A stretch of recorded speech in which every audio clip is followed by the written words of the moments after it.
Hello दोस्तों। तो आज हम स्टार्ट करेंगे बिजनेस कम्युनिकेशन का short answer type question. Very short answer type question हमने फर्स्ट वीडियो में करा दिया है। तो अब हम सेकंड पार्ट इसका स्टार्ट करेंगे क्वेश्चन नंबर 2 से। ये रहा, अंगूरी लता संप्रेषण का वर्णन कीजिए। तो एक बारी मैं फिर से आपको दिखा दूं, ये आंसर हम सॉल्व कर रहे हैं प्रश्न पत्र पार्ट 1। तो आइए स्टार्ट करते हैं क्वेश्चन नंबर 2 से। अंगूरी लता संप्रेषण का वर्णन कीजिए। तो इसे मैं आपको हिंदी में एक्सप्लेन करूंगा। तो आइए स्टार्ट करते हैं। अनौपचारिक संप्रेषण का ही दूसरा रूप अंगूरी लता अथवा अपुष्ट संप्रेषण है। इसमें संदेश का प्रवाह किसी भी दिशा में किसी भी समय हो सकता है। जब किसी संस्था तथा व्यवसाय में कर्मचारी साथ साथ काम करते हैं तो धीरे धीरे आपस में मिलकर अनौपचारिक तरीके से व्यवसाय से संबंधित संदेशों तथा सूचनाओं का आदान प्रदान करते हैं। और अन्य इसका एग्जाम्पल है, जैसे क्लबों तथा पार्टियों में, सार्वजनिक तथा सामाजिक कार्यक्रमों में। तो अंगूरी लता संप्रेषण की विशेषताएं। पहली विशेषता है, अपुष्ट संप्रेषण बहुआयामी होता है। इस कारण से वह किसी भी दिशा में या कोण में कभी भी प्रसारित हो सकता है, जैसे आड़ी तिरछी, क्षैतिज या लंबवत। दूसरा है, अपुष्ट संप्रेषण की कोई अस्थायी रूपरेखा नहीं होती है।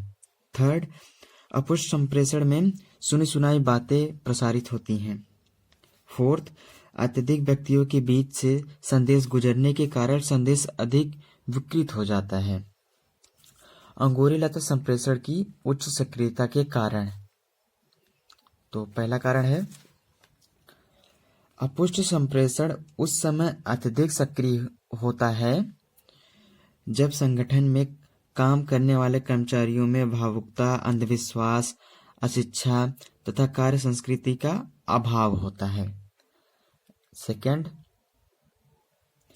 अपुष्ट संप्रेषण उस स्थिति में अधिक सक्रिय तथा प्रभावी हो जाता है जब संगठन के उच्चाधिकारी अपने पक्ष के व्यक्तियों का अनौपचारिक समूह बना लेते हैं। अंगूरी लता संप्रेषण की सीमाएं। पहला है, अपूर्ण संप्रेषण। अंगूरी लता संप्रेषण सुनी सुनाई बातों पर आधारित होता है, अतः इसमें आधी अधूरी सूचनाओं का संप्रेषण होता है जिसकी व्याख्या करना अलग अलग हो सकता है। सेकंड, उत्तरदायित्व का अभाव। अंगूरी लता संप्रेषण में अफवाहों के सृजन का कोई भी व्यक्ति स्वयं जिम्मेदारी नहीं लेता। अधिकांश लोग अपनी मौखिक बात से अपने को अलग कर लेते हैं, अतः इसमें विश्वास का अभाव होता है। तो इतना काफी है। तो इसको, ये पहला हो गया। ये अथवा वाला भी हम कर लेते हैं। प्रभावी संप्रेषण के महत्व का वर्णन कीजिए। तो आइए इसे एक्सप्लेन करते हैं। प्रभावी संप्रेषण के महत्व। पहला, यह किसी भी व्यवसाय का जीवन रक्त होता है। जैसे जिस प्रकार मानव शरीर के संचालन के लिए रक्त अनिवार्य होता है, ठीक उसी प्रकार संप्रेषण किसी भी व्यवसाय के लिए आवश्यक होता है। और दूसरा, मानवीय संबंधों का विकास। एक व्यवसाय के उत्कृष्ट प्रदर्शन के लिए यह आवश्यक है कि व्यवसाय में कार्यरत मानव कार्यों को एकत्रित किया जाए। और तीसरा, प्रबंधन क्षमता में वृद्धि का आधार। संप्रेषण एक संगठन में कार्यरत प्रबंधक वर्ग के तीव्र व व्यवस्थित कार्य संपादन का आधार है। और चौथा, प्रभावी नेतृत्व की स्थापना का आधार। किसी भी संगठन के प्रभावी नेतृत्व का आधार प्रभावपूर्ण संप्रेषण प्रक्रिया होती है। और पांचवा, नियोजन का आधार। किसी भी संगठन व्यवसाय के वांछित नियोजन का आधार प्रभावपूर्ण संप्रेषण होता है। तो ये हमने सेकंड खत्म कर लिया। तो आइए अब तीसरे की तरफ चलते हैं। संप्रेषण के पाश्चात्य मॉडल को समझाइए। Explain western model of communication. संप्रेषण के पाश्चात्य मॉडल को समझाइए। तो आइए इसे देखते हैं हम। तीसरा क्वेश्चन था संप्रेषण के पाश्चात्य मॉडल को समझाइए। तो आइए स्टार्ट करते हैं। विभिन्न संप्रेषण विशेषज्ञों द्वारा दिए गए मॉडलों का संक्षिप्त विवेचन निम्न है। पहला है अरस्तु प्रतिमान। इस प्रतिमान के अनुसार संप्रेषण प्रक्रिया में मुख्य रूप से 3 तत्व होते हैं। पहला संप्रेषक स्पीकर, दूसरा संदेश स्पीच, तीसरा श्रोता ऑडियंस। और दूसरा है लासवेल प्रतिमान, जिसे एक अमेरिकी वैज्ञानिक ने 1948 में इसे दिया था। इस प्रतिमान में कहने वाला संचारक है, संदेश है, लक्ष्य है व प्रभाव है।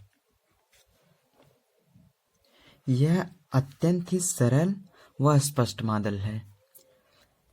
इसमें होते हैं संचारक, संदेश, माध्यम, लक्ष्य, प्रभाव। और तीसरा है सनन व वीवर प्रतिमान, जिसे 1949 में लागू किया गया। यह एक वैज्ञानिक मॉडल है जो गणितीय नियमों पर आधारित है, गणित पर आधारित है, जिसमें होते हैं श्रोता, संदेश, ट्रांसमीटर, सिग्नल, संदेश प्राप्तकर्ता, लक्ष्य। जी हाँ, इसमें संदेश 2 बार होते हैं। श्रोता, संदेश, ट्रांसमीटर, सिग्नल, संदेश प्राप्तकर्ता, लक्ष्य। और चौथा है न्यूकाम्ब प्रतिमान, जिसे 1953 में दिया गया। यह एक त्रिभुजाकार ग्रहण कर लेता है। जैसे हम आपको दिखाते हैं, ये रहा, ये ऐसे ही एक्स ए बी ऐसे त्रिभुजाकार ग्रहण कर लेता है। ए माने होता है संप्रेषक, बी माने प्राप्तकर्ता, एक्स सामाजिक वातावरण का एक हिस्सा है, एक तत्व है। और लास्ट 5वां है ऑसगुड व स्क्रेम प्रतिमान, जिसमें होते हैं ऐसे होता है ये कूटन से संदेश, उसके बाद नहीं ऐसे संदेश से कूटन, फिर संदेश से अवकूटन, फिर कूटन से भी संदेश और अवकूटन से भी संदेश, ऐसे। लास्ट नहीं, अभी इसका अथवा और आत्म एवं विकास को स्पष्ट कीजिए तथा विकास के आधार को समझाइए। तो आइए समझाते हैं। आपने नोटिस किया होगा तो आत्म एवं विकास को अलग अलग समझाना है। तो पहले आत्म शब्द से आशय उस शब्द से है जिसके अंतर्गत व्यक्ति भौतिक, सामाजिक, सांस्कृतिक, नैतिक एवं आध्यात्मिक अवधारणाओं को धारण करता है। जैसे शॉर्ट फॉर्म में व्यक्ति की विभिन्न जटिल क्रियाओं का आधार जो कि मानसिक पद्धति है वह आत्म है। और विकास शब्द से आशय उस शब्द से है जिसके अंतर्गत व्यक्ति के किसी भी गुणों जैसे आध्यात्मिक, भौतिक की वृद्धि होती है, उसे हम विकास कहते हैं। और अब आत्म विकास से अभिप्राय एक व्यक्ति में उक्त गुणों की संतुलित शैली में विकास से है। तो हमने 3 क्वेश्चन आज कर लिए। तो अब हम नेक्स्ट वीडियो में ये 4th, 5, 6 ये अथवा वाला भी करेंगे।